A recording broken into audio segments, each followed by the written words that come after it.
আমি কি আপনাদের বুঝাতে পেরেছি? তাহলে আসলে লক্ষ্য করুন, আল্লাহ তাআলা রসুলকে এই পৃথিবীতে নেতা করে প্রেরণ করলেন।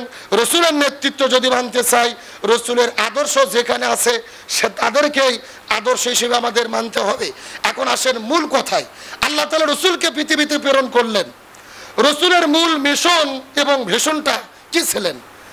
রসুল কি শুধুমাত্র নামাজ পড়ার জন্য, হজ করার জন্য, যাকাত দেওয়ার জন্য এই পৃথিবীতে এসেছে, নাকি আরো কিছু দায়িত্ব ছিল? মূল এজেন্ডাটা কি ছিলেন? এই সম্পর্কে আল্লাহ তাআলা কোরআনের 3 জায়গার ভেতরে একই ধরনের বক্তব্য দিয়েছে। সুবহানাল্লাহ বলেন।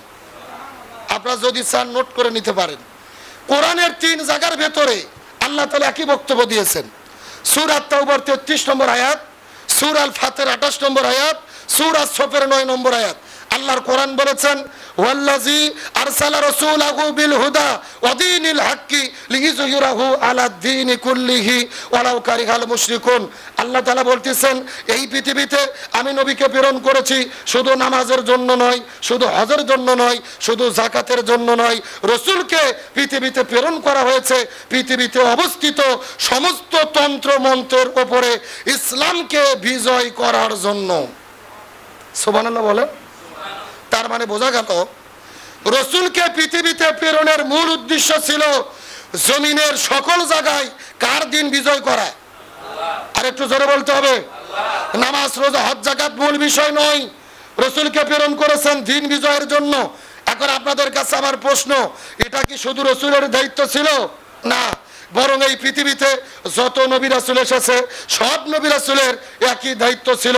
আল্লাহর কোরআন সূরা সূরার 13 নম্বর আয়াত আল্লাহ তাআলা বলেন, ওয়ামা ওয়াসাইনা বিহি ইব্রাহিমা ওয়া মূসা ওয়া ঈসা আন আকিমুদ্দিন ওয়া লা তাতাফাররাকু ফি।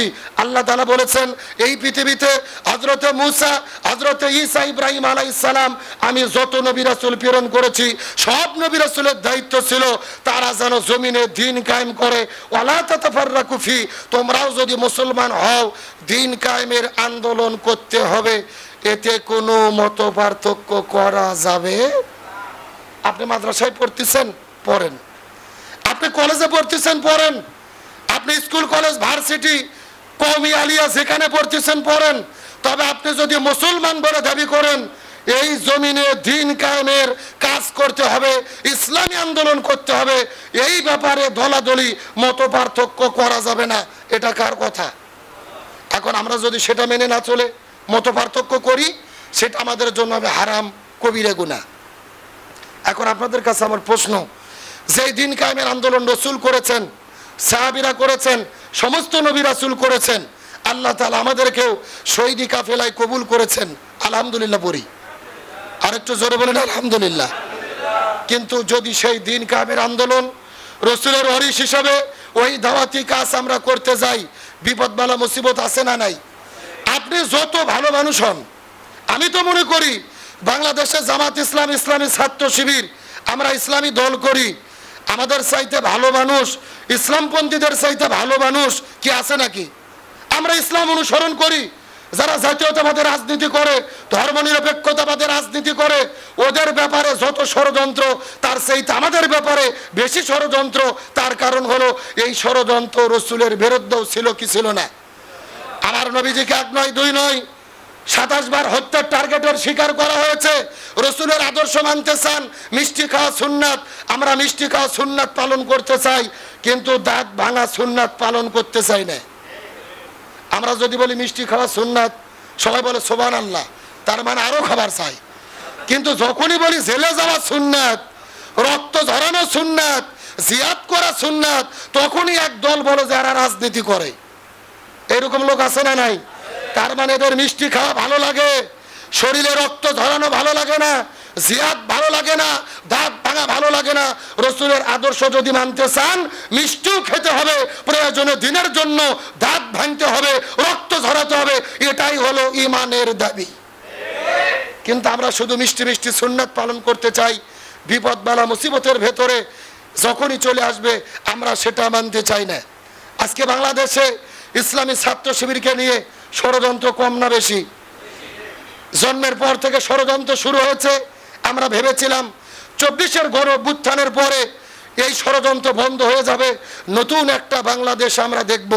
কিন্তু বর্তমানে ডাকসু নির্বাচনকে কেন্দ্র করে ইসলামী ছাত্র শিবিরের বিরুদ্ধে যেই প্রোপাগান্ডা তারা শুরু করেছে, আমরা দেখতে পারতেছি পতিত স্বৈরাচাররা যেই দিল্লির ন্যারেটিভ নিয়ে শিবিরের বিরোধিতা করেছিল, বর্তমানে আমাদের প্রিয় বন্ধুরা একই রকম ভাবে ওই দিল্লির ন্যারেটিভ নিয়ে আমাদের বিরুদ্ধে তারা ষড়যন্ত্র শুরু করেছে। আগামীকালকে ডাকসু নির্বাচন, তাম বাংলাদেশের কোটি কোটি মানুষের নজর ডাকসু নির্বাচনের দিকে। কি হবে আগামীকালকে নির্বাচনের ফলাফল কি হবে, এতটা গুরুত্বপূর্ণ কেন? তার কারণ ডাকসু নির্বাচন শুধু যেন তেন একটা নির্বাচন নয়। এই নির্বাচনের উপরে ভিত্তি করে আগামীতে বাংলাদেশের রাজনৈতিক মেরুকরণ চেঞ্জ হবে ইনশাল্লাহ। এবং ডাকসু নির্বাচনের যেই রায় আসবে, যেই ফলাফল আসবে, এটার উপরে ভিত্তি করে বাংলাদেশের সমস্ত বিশ্ববিদ্যালয়ে এর একটা প্রভাব পড়বে। এই জন্য রাম বাম নাস্তিক মোরতাদ বেঈমান ভারত থেকে শুরু করে বিদেশি সমস্ত এজেন্সি, ইসলাম বিরোধী শক্তিগুলো ডাকসু নির্বাচন নিয়ে ষড়যন্ত্র শুরু করেছে ইসলামপন্থীদেরকে হারিয়ে দেওয়ার জন্য। কিন্তু আমরা সরকারের কাছে দাবি করব, 24-এর অভ্যুত্থান পরে 16 বছর পরে একটা নির্বাচন যেন কোনো কারচুপি না হয়, যেন কোনো ভেজাল না হয়। ছাত্ররা যাদের রায় দেবে, রায়ের প্রতিফলন যেন আমরা দেখতে পারি। আমরা বিশ্বাস করি রাম বাম নাস্তিক মোরতাদ বেঈমান দিল্লির দালালি করে একতাবদ্ধ হয়ে যারা বিরোধিতা করতেছে, কোনো লাভ হবে না। ইসলামপন্থী ইসলামী ছাত্র শিবিরের ঐক্যবদ্ধ প্যানেলই বিজয়ী হবে ইনশাল্লাহ। আমরা দোয়া করব আমাদের প্রিয় ভাই সাদিক কাইম, এস.এম. ফরহাদ সহ শিবিরের প্যানেলের সকলের জন্য। তারা যথেষ্ট পরিশ্রম করেছে। এখন আমরা আল্লাহর কাছে দোয়া করি, আল্লাহ যেন ডাকসু নির্বাচনে আমাদের শিবিরের ভাইদেরকে বিজয়ী শক্তি হিসেবে আল্লাহ তাআলা সম্মান দান করে। বলেন আমিন। আর একটু জোরে বলেন আমিন। আমরা এমন একটা নিউজ দেখার জন্য অধীর আগ্রহে চেয়ে আছি, যখন আমরা টেলিভিশনে দেখতে পারবো যে ব্রেকিং নিউজ, ডাকসু নির্বাচনে ছাত্র শিবিরের জুলাইয়ের অভ্যুত্থানের ইমাম সাদিক কাইম বিজয় লাভ করেছে, এস.এম. ফরহাদ বিজয় লাভ করেছে, এমন একটা সুসংবাদ আমরা আল্লাহর পক্ষ থেকে শুনতে চাই। আল্লাহ কবুল করুক, বলেন আমিন। তার কারণ বিজয় দেওয়ার মালিক কে? আল্লাহ বলছেন ইজা জাআ নাসরুল্লাহি ওয়াল ফাত, আল্লাহর সাহায্য আসে, বিজয় আসে, ইমানদাররা তখনই বিজয় হয়। আমরা বিশ্বাস করি আল্লাহ যদি আমাদের বিজয়ী শক্তি হিসেবে প্রকাশ করতে চায়, কোনো ষড়যন্ত্র দিয়ে কোনো কাজ হবে না ইনশাল্লাহ। বলেন। আর ইতিমধ্যে আমরা দেখেছি আমাদের প্রিয় ভাই সাদিক কাইম, এস.এম. ফরহাদ, আমাদের হারার কিছু নেই। মানুষের যেই ভালোবাসা তারা অর্জন করেছে, ইতিমধ্যেই জনতার ভিবি হিসেবে সাদিক কাইম ভাই সম্মান পেয়ে গেছে, জনতার জিয়াস হিসেবে এস.এম. ফরহাদ ভাই সম্মান পেয়ে গেছে। হেমিলনের বাসি আলার মতো আমরা দেখেছি আবিদ সাহেব যখন মহিলাদের কাছে যায়, মিয়া মানুষ ভয়ে দেখে পালিয়ে গেছে। ভিডিও দেখছেন না? আর এস.এম. ফরহাদ ভাই, তারপরে আপনার সাদিক কাইম ভাই যেখানে গেছে, শত শত মহিলা গতকালকে দেখলাম তার সঙ্গে সেলফি উঠাচ্ছে, ছবি উঠাচ্ছে। ওরা যেদিকে যায় ছাত্র ছাত্রী সেই দিকে যায়। এই পরিস্থিতি দেখেই ওদের ঘুম হারাম হয়ে গেছে। তার মানে ওরা পরাজয় নিশ্চিত মনে করে ষড়যন্ত্র শুরু করেছে। আমরা বলতে চাই ষড়যন্ত্র করে কোনো লাভ নেই। তোমরা গুপ্ত শিবির জিকির করো। যতবার এরা গুপ্ত শিবির বলে, এতবার যদি আল্লাহর জিকির করতো, এরা আল্লাহর ওলি হয়ে যেত। কিন্তু আমরা গবেষণা করে দেখতেছি ওরাই আসল গুপ্ত। গতকালকে দেখলাম আপনার ওই ছাত্র দলের এজিএস প্রার্থী মায়েত না কি যেন নাম, যিনি শেখ হাসিনার বিজয় সমাবেশে গিয়েছে, ছাত্রলীগের প্রোগ্রামে বলেছে আল্লাহর কোরআন বলেন ওয়ামাকারু ওয়ামাকারুল্লাহ ওয়াল্লাহু খায়রুল মাকিরিন। ওরা শিবিরকে কালার করতে গিয়ে নিজেরাই কালার হয়ে গেছে। গত 3 দিন আগে কয়েকজন মহিলা ভাড়া করে এনেছিল, দেখছেন না? যে শিবিরের বিরুদ্ধে তীব্র নিন্দা এবং প্রতিবাদ জানান। ও এসে বলতেছে যে ছাত্রদল সারা জীবন নারী নির্যাতনের পক্ষে ছিল, সামনেও নারী নির্যাতন চালিয়ে যাবে। এগুলো কার ফায়সালা?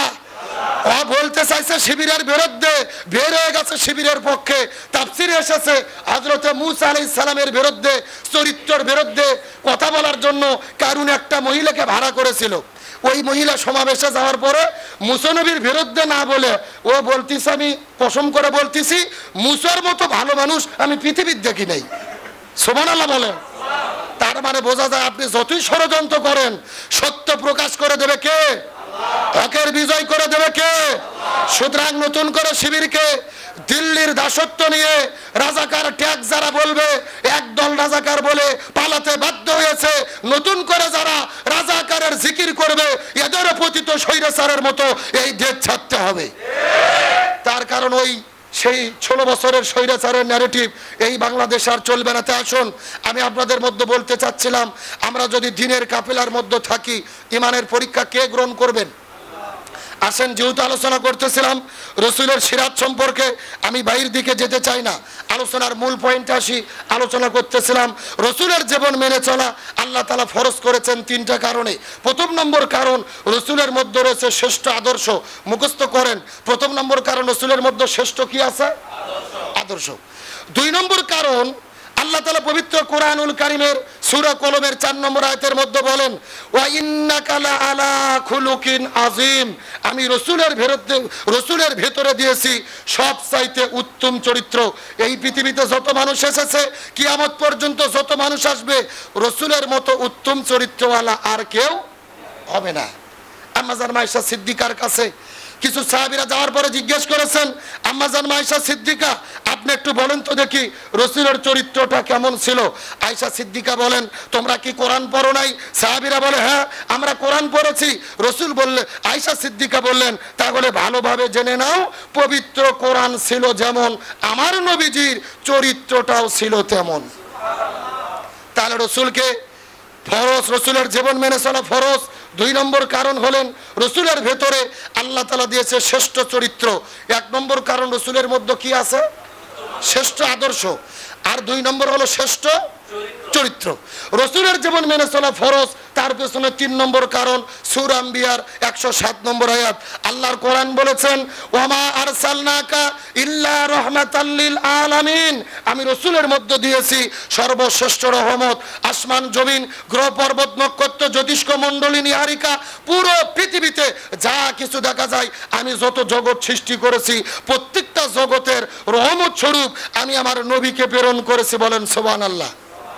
রসুল কেমন রহমত ছিল এই বিষয়টা আরেকটু পরে বলবো, তবে মূল পয়েন্ট আপনাদের মনে রাখার জন্য বলি, রসুলের জীবন মেনে চলা ফরজ করে দিয়েছে। এর পেছনে কারণ কয়টা? সবাই একটু বলেন। 1 নম্বর কারণ কি? উত্তম শ্রেষ্ঠ আদর্শ। 2 নম্বর শ্রেষ্ঠ চরিত্র। 3 নম্বর সর্বশ্রেষ্ঠ রহমত। এই 3 কারণে নবীজির জীবন মেনে চলা আমাদের জন্য ফরজ আইন। এখন রসুল আমাদের জন্য কি রেখে গেলেন? বিদায় হজের দিনে আমার নবীজি বলেছেন, তারাকতু ফীকুম ওয়া সুন্নাতা রাসূলি, আমি তোমাদের জন্য 2টা জিনিস রেখে যাচ্ছি, যদি আঁকড়ে ধরতে পারো কখনোই পথভ্রষ্ট হবে না। 1 নম্বর কিতাবুল্লাহ, আল্লাহর কিতাব কোরআন। 2 নম্বর সুন্নাতা রাসূলি, রসুলের সুন্নাত। এই 2টা জিনিস যদি তোমরা মেনে চলো পথভ্রষ্ট হবে না। আমাদের কয়টা জিনিস আঁকড়ে ধরতে হবে? সবাই একটু কথা বলেন। এখন গভীর মনোযোগ লক্ষ্য করুন। আমার নবীজি 17 বছর বয়সের ভেতরে এই জমিনে একটা দল গঠন করেছিলেন, যেই দলের নাম হলেন হিলফুল ফুজুল। হিলফুল ফুজুল নামক দল গঠন করে 17 বছর থেকে শুরু করে 40 বছর পর্যন্ত নবীজি 23 বছর ধরে এই জমিনে চেষ্টা করেছে শান্তি কায়েম করার জন্য। কিন্তু দুর্ভাগ্যজনক ব্যাপার হলো 23 বছর ধরে নবীজি চেষ্টা করার পরেও এই জমিনে শান্তি কায়েম করতে পারে নাই। কিন্তু নবীর বয়স যখন 40 বছর হলেন, আল্লাহ তাআলা নবীর উপরে কোরআন নাজিল করলেন, নবীজি কোরআনের দাওয়াত দেওয়া শুরু করলেন, এই জমিনে কোরআন বাস্তবায়ন হয়ে গেল। তখন জমিনে শান্তি কায়েম আসলো। শান্তি কায়েম হয়ে গেল। নবীজির জীবনটাকে 2 ভাগে ভাগ করার চেষ্টা করেন। 1 নম্বর 17 থেকে শুরু করে 40, 23 বছর, আর 2 নম্বর 40 থেকে শুরু করে 63, আবারও 23 বছর, অর্থাৎ নবুয়তের আগে 23, নবুয়তের পরে 23।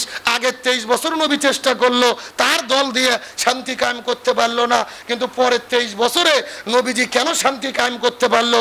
এর পেছনে কারণ হলো আগের 23 বছরে নবীজির দল ছিল, কিন্তু দলের সংবিধান আল্লাহর কোরআন, তখন কোরআন নাজিলই হয়নি। এখান থেকে আমাদের চূড়ান্ত শিক্ষা নিতে হবে, স্বয়ং নবী হয়ে তার দলের মাধ্যমে 23 বছর চেষ্টা করে শান্তি কায়েম করতে পারেনি।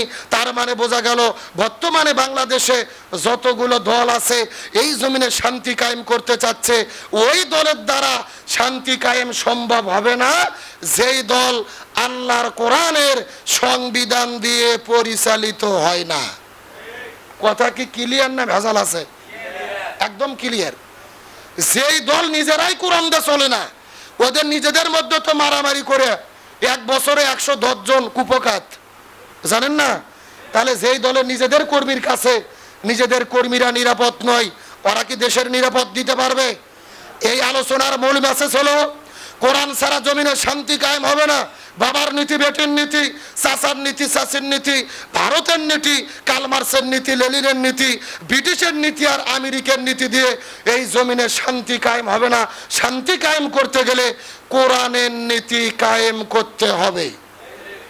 আল্লাহর কোরআন একই কথা বলেছেন, ওমান আরাদা আন যিকরি ফাইন্না লাহু মাঈশাতান দঙ্কা ওয়া নাহশুরুহু ইয়াউমাল কিয়ামাতি আমা। সূরা তাহা 124 নম্বর আয়াত।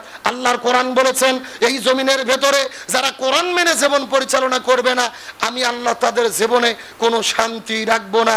মাঈশাতান দঙ্কা, তাদের জীবনটা অশান্তিতে ভরে দেব। আর হাসরের ময়দানে তাদের দুই চোখকে কানা করে বন্ধ করে আমি হাসরে উঠাবো। একটু বলেন নাউজুবিল্লাহ। তাহলে কোরআন যারা মেনে চলবে না এদের জীবনে অশান্তি দেবে কে? আর আখিরাতে কানা করে কে উঠাবে? তার মানে বোঝা গেল কোরআন দিয়ে যারা চলে না, যেই দল চলে না, ওই দলের দ্বারা শান্তি কায়েম আশা করা যায় না। স্বাধীনতার 54 বছর পার হয়ে গেছে, এক দল ক্ষমতা এসেছে আর এক দল ক্ষমতার থেকে চলে গেছে, কেউ শান্তি দিতে পারেনি। আমরা মনে প্রাণে বিশ্বাস করি এই বাংলাদেশের শান্তি কায়েমের জন্য সব দল দেখা শেষ। আগামীতে বাংলাদেশ জামাত ইসলাম ইসলামী ছাত্র শিবিরের নেতৃত্বে আল কোরআনের বাংলাদেশ, ইনশাল্লাহ বলেন। আমরা যদি আল কোরআনের বাংলাদেশ কায়েম করতে পারি তাহলে শান্তি এবং মুক্তি আসবে, নতুবা শান্তি মুক্তি পাওয়া যাবে। কারণ আল্লাহর কোরআন বলেছেন ফামান তাবিয়া হুদায়া ফালা খাউফুন আলাইহিম ওয়ালা হুম ইয়াহজানুন। যদি শান্তি পেতে চাও কোরআন মেনে চলো, না হলে শান্তি হবে না। মনে করেন বাংলাদেশের ঢাকা শহরে বিশাল বড় একটা পানির ট্যাঙ্কি আছে। যেরকম কিসের ট্যাঙ্কি? ওই ট্যাঙ্কির মধ্যে থেকে পাইপ দিয়ে দিয়ে বাংলাদেশের 64টা জেলায় পানি সাপ্লাই দেওয়া হয়। এখন ওই ট্যাঙ্কির ভেতরে একটা মরা বিড়াল মরিয়ে পচে গন্ধ উঠে আছে। একটা পাইপ আস্তে আস্তে আস্তে আস্তে আমাদের বগুড়া সাত মাথাতেও এসেছে। এখন বলেন তো, সাত মাথায় পাইপ দিয়ে যে পানি বের হচ্ছে ওই পানি ভালো না গন্ধ? আমার কথা কি বুঝতেছেন? এখন গন্ধওয়ালা পানি বের হওয়ার পরে বগুড়াতে যত বড় বড় হুজুর আছে, ইমাম, মুয়াজ্জিন, খতিব, মুফতি, মুহাদ্দিস, ফকি, সব আলেমদেরকে ডেকে বলা হয়েছে যে আলেমেরা তোমরা এই গন্ধওয়ালা ময়লা পানি ফু দিয়ে দিয়ে পরিষ্কার করো। হবে? আপনাদের কি মনে হয় হবে? আচ্ছা, বগুড়া জেলায় হুজুর তো দূরের কথা, কাবা শরীফের ইমাম যদি আসে ফু দেয়, পানি পরিষ্কার হবে? আপনাদের ইমান কি বলে হবে? তাহলে পানি পরিষ্কার করতে গেলে কি পরিষ্কার করা লাগবে? ওই ঢাকা শহরের ট্যাঙ্কি পরিষ্কার করা লাগবে। এটা কি বুঝতে পেরেছেন? আসল কথা হলো বাংলাদেশে যদি শান্তি কায়েম করতে চান, ওই সংসদে বাবার নীতি, বেটির নীতি, ধর্মনিরপেক্ষতাবাদ, জাতীয়তাবাদ, যেই নীতিগুলো আছে ওই নীতি পরিবর্তন করে কোরআনের নীতি যতক্ষণ আমরা সংসদ নামক ট্যাঙ্কির মধ্যে ঢুকাতে না পারবো, এই জমিনের ভেতরে শান্তি কায়েম আশা করা যায় না। আপনি কেমনে শান্তি পাবেন? হত্যা রাজধানী চলতেছে, হাসিনাকে পালিয়ে দিয়েছি, 1 বছর পার হয়ে গেল, আমরা কি শান্তি কায়েম করতে পেরেছি? এই যে আমাদের বগুড়া শহরে বাড়ি, প্রতিদিন বগুড়ায় হানাহানি, হত্যা, রাজধানী চলছে কি চলছে না? গতকালকে একটা ভিডিও দেখার পর আশ্চর্য হয়েছি। আমাদের বগুড়া দত্তবাড়ি, ওখানে শতাব্দী ফিলিং স্টেশন, ওখানকার কেশিয়ার ইকবাল সাহেব ঘুমাচ্ছিলেন, তার সহকর্মী এসে ঘুমন্ত মানুষের মাথায় হাতুড়ি দিয়ে 15 সেকেন্ডে 23টে বাড়ি দিয়ে প্রকাশ্য দেবালোকে হত্যা করে বিদায় করে দিলেন। যেই ভিডিও দেখার পরে হার্টবিট যাদের দুর্বল আছে সে সহ্য করতে পারবে না। এত লোহমর্ষক মর্মান্তিক ঘটনা, মানুষ হয়ে মানুষকে, ঘুমন্ত মানুষকে হাতুড়ি দিয়ে পিটায়া বিদায় করে দিচ্ছে। আমরা যদি কোরআনের শাস্তি কায়েম করতে পারতাম, কুতিবা আলাইকুমুল কিসাস, জীবনের পরিবর্তে জীবন, হাতের পরিবর্তে হাত, পায়ের পরিবর্তে পা, কোরআনের আইন দিয়ে যদি জমিনে বিচার করা যেত, এই রকম হত্যা আর অশান্তি বাংলাদেশে চলতো না।